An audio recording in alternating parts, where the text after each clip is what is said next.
నమస్తే, నేను Vamshi. Welcome to the point. అర్ధరాత్రి మోదీ చాణక్యం ఎప్పుడు జరిగింది, ఎందుకు జరిగింది, 2019 ఫిబ్రవరి 14న జరిగిన చాణక్యం గురించి ఇప్పుడు మనం ఎందుకు మాట్లాడుకోవాల్సి వచ్చింది అనేది నేను మీకు ఈ వీడియోలో చెప్పే ప్రయత్నం చేస్తాను. కాశ్మీర్ చరిత్రపై నెత్తుటి మరక 2019 ఫిబ్రవరి 14. ఇప్పటికే మీ అందరికీ అర్థమైపోయి ఉంటుంది. ఆ రోజు పుల్వామాలో జైషే ఉగ్రవాదుల ఆత్మాహుతి దాడి గురించి నేను చెప్పబోతున్నానని.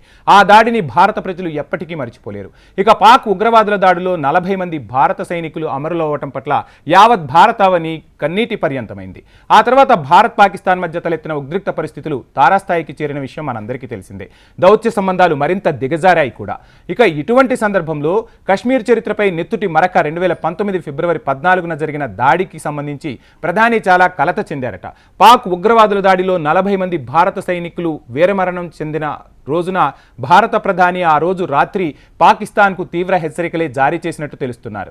ఇక దౌత్య సంబంధాలు దిగజారిపోతాయి, ఖచ్చితంగా మీరు పరిణామాలను ఎదుర్కోవాల్సి ఉంటుందని కూడా దాయాది దేశం పాకిస్తాన్ను వణికించిందట ఆ రోజు రాత్రి.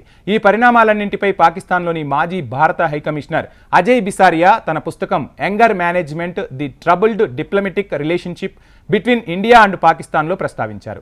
భారత్ పాకిస్తాన్ మధ్య వైమానిక దాడి తర్వాత ఫిబ్రవరి 7, 2019లో జరిగిన ఉద్రిక్త పరిస్థితులు, భారత్ నిర్ణయం తదితర అంశాలను పాకిస్తాన్లోని మాజీ భారత హైకమిషనర్ అజయ్ బిసారియా రాబోయే పుస్తకంలో కూడా ప్రస్తావిస్తారని తెలుస్తోంది. 2019 ఫిబ్రవరి 27 రాత్రి జరిగిన పరిస్థితులను ప్రధానమంత్రి నరేంద్ర మోడీ కాతాల్ కీ రాత్ అంటే రక్తపాత రాత్రిగా వర్ణించారని చెప్తున్నారు. పాకిస్తాన్లో వైమానిక దాడి తర్వాత పట్టుబడిన భారత వింగ్ కమాండర్ అభినందన్ వర్ధమాన్ పాకిస్తాన్ కస్టడీలో గడిపారు. అంతకుముందు రోజు భారత్ పాకిస్తాన్ వైమానిక దాడి జరిగింది. ఆ రాత్రి జరిగిన సంఘటనలు చాలా ఊహాగానాలకు దారితీశాయి. అయితే పైలట్ కోసం భారతదేశం బలవంతపు దౌత్యం, బందీ అయిన తర్వాత జరిగిన పరిణామాల వివరాలను బిసారియా స్వయంగా సేకరించారు. ఇది 2 రోజుల తర్వాత అభినందన్ విడుదలకు కూడా దారితీసిందట. అతని రాబోయే పుస్తకం యంగర్ మేనేజ్మెంట్లో భారతదేశం పాకిస్తాన్ మధ్య సమస్యాత్మక దౌత్య సంబంధం గురించి సవివరంగా వివరించారట.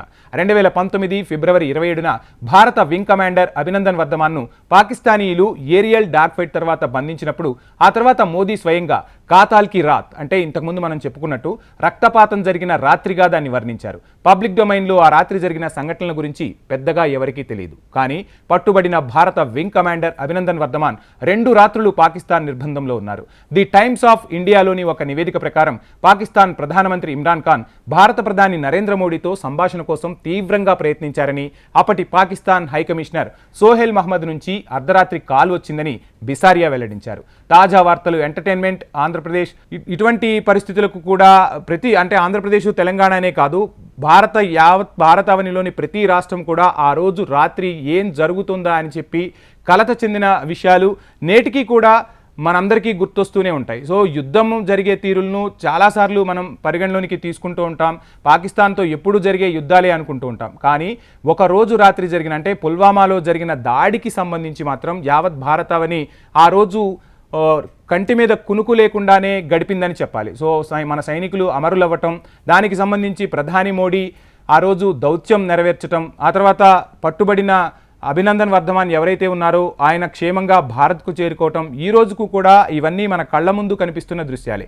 నిజంగా మన 40 మంది భారత సైనికులను అమాయకంగా పొట్టన పెట్టుకున్న పాకిస్తాన్ పరిస్థితి ఈరోజు ఏ స్థాయిలో ఉందో కూడా మనం తెలుసుకోవచ్చు. సో ఏదైతే ఉగ్రవాదాన్ని పెంచి పోషిస్తూ ముందుకు సాగుతుంది, ఎన్నోసార్లు భారత్ శాంతి వచనాలు పలికింది, సంధికి కూడా కూర్చుంది. సో ఇటువంటి యుద్ధాలు వద్దు, తీవ్రవాదాన్ని పెంచి పోషించొద్దు అని చెప్పి ఎప్పటి నుంచో మనం చెప్తుంటే ఆ మాటలన్నీ వినకుండా తాను నమ్మిన ఉగ్రవాదాన్ని తానే పెంచి పోషించి ఈరోజు ఆ ఉగ్రవాదానికి బలైపోతూ ఉగ్రవాదుల చేతుల్లో నెత్తుటి మరకలను ప్రతిరోజు చూస్తున్న పాకిస్తాన్కు ఎప్పటికీ బుద్ధి అయితే రాదు. ఇప్పటికీ జమ్మూ కాశ్మీర్పై విషయం కక్కుతూనే ఉంది. ఇప్పటికైనా పాక్ పాలకులు తమ తత్వాన్ని మార్చుకొని ప్రపంచంలో చిన్న చిన్న దేశాలు ఎలా ఎదుగుతున్నాయి, ఎలా వడివడిగా అడుగులు వేస్తూ అభివృద్ధి దిశగా సాగుతున్నాయనే ఆలోచనలు చేయాలి. కానీ భారత్ను దెబ్బతీస్తామనుకుంటే అది ఈ జీవితంలో అంటే పాకిస్తాన్ అనేది ప్రపంచ పటంలో ఉన్నంత వరకు జరగదని పాకిస్తాన్కు కూడా తెలుసు. అటువంటి పాకిస్తాన్ ఈ పిచ్చి ప్రేలాపనలన్నీ మానుకొని ఇప్పటికైనా భారత్కు సంబంధించి ఏవైతే వివాదాలు ఉన్నాయో ఆ వివాదాలన్నింటినీ చక్కటి చర్చల ద్వారా పరిష్కారం చేసుకొని ముందుకు సాగితేనే పాకిస్తాన్కు భవిష్యత్ అనేది ఉంటుంది. లేకపోతే రానున్న రోజుల్లో పాకిస్తాన్ అనేది ఇక ప్రపంచ పటంలో ఉండదు అనేది మాత్రం యథార్థం. సో ఇది ఇవాల్టి to the point. Please subscribe HM TV.